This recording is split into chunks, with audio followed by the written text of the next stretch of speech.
This is Ex Oblivione by H.P. Lovecraft. When the last days were upon me, and the ugly trifles of existence began to drive me to madness, like the small drops of water that torturers let fall ceaselessly upon one spot of their victim's body, I loved the irradiate refuge of sleep.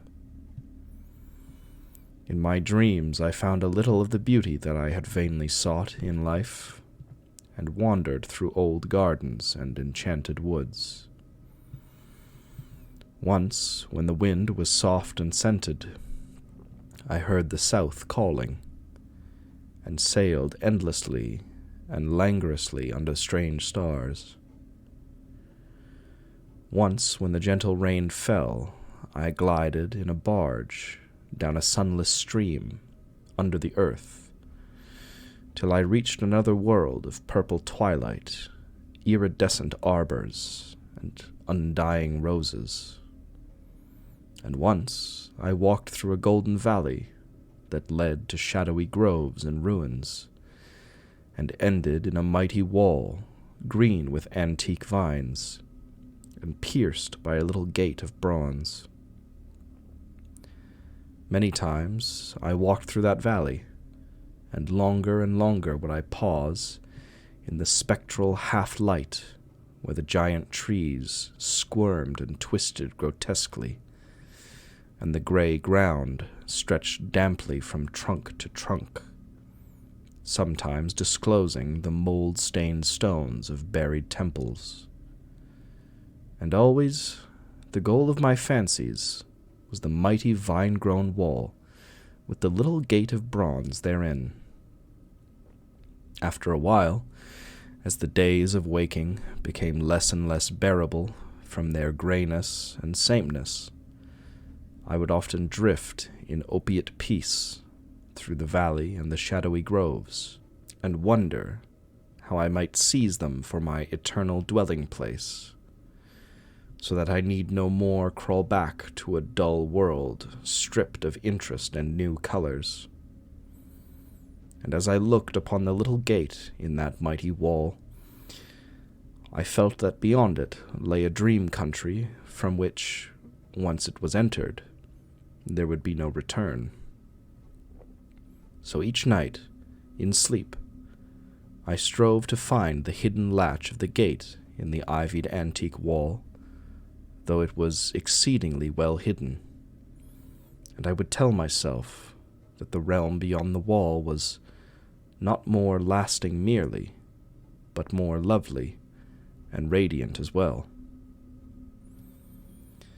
Then one night, in the dream city of Zakarian, I found a yellowed papyrus filled with the thoughts of dream sages who dwelt of old in that city, and who were too wise ever to be born in the waking world. Therein were written many things concerning the world of dream, and among them was lore of a golden valley and a sacred grove with temples and a high wall pierced by a little bronze gate. When I saw this lore, I knew that it touched on the scenes I had haunted, and I therefore read long in the yellowed papyrus. Some of the dream sages wrote gorgeously of the wonders beyond that irrepassable gate, but others told of horror and disappointment. I knew not which to believe, yet longed more and more to cross forever into the unknown land, for doubt and secrecy are the lure of lures, and no new horror can be more terrible than the daily torture of the commonplace. So when I learned of the drug which would unlock the gate and drive me through, I resolved to take it when next I awakened. Last night I swallowed the drug and floated dreamily into the golden valley and the shadowy groves, and when I came this time to the antique wall, I saw that the small gate of bronze was ajar.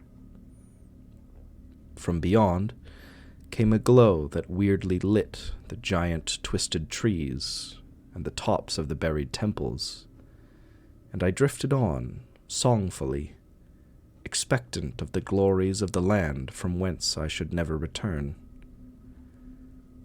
But as the gate swung wider and the sorcery of drug and dream pushed me through, I knew that all sights and glories were at an end, for in that new realm was neither land nor sea, but only the white void of unpeopled and illimitable space.